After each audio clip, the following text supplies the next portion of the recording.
Never shrink yourself because someone else tells you you should. Someone once told me I was too loud and too much for my students. Many years ago, during the beginning years of my teaching career, I landed the lead teacher position at a school. This school was a part of a larger institution, so it was a big deal. I was really excited about this position. And one day, my director asked me to meet with her after school. What do you want? And I was excited. I sat there and, with my bubbly self and, I'm in my early 20s, child.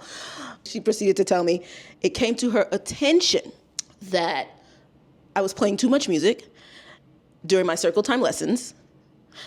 I was too loud, and I was getting the children overly excited. News to me. And so immediately, I placed blame on myself. Immediately. I was young, new to teaching. I didn't know how to respond to it, so I was just like, okay, I shrunk.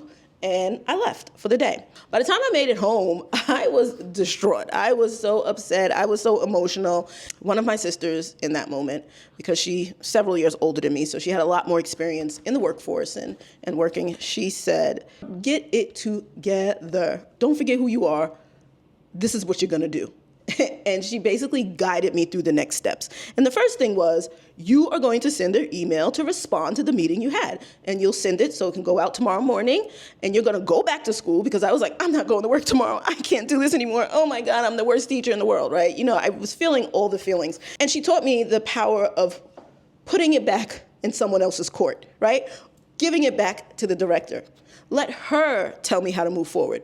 Don't leave it open-ended. Hold her accountable as the director. So did that, and so the result was, okay, Monica, I'm gonna come into your classroom and observe your circle time, which is what you should have did in the first place. So she came to observe my circle time one day, and what she said at the end was, oh, your music isn't so bad.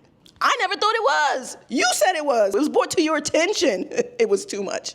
But she had to lead with something, right? All right, so give me some tips. But I definitely gained my power back in that moment. But for a very short time, I did shrink myself. And I think it is so important to remember, never shrink yourself because someone else tells you you should. Cheers to this conversation and more of them.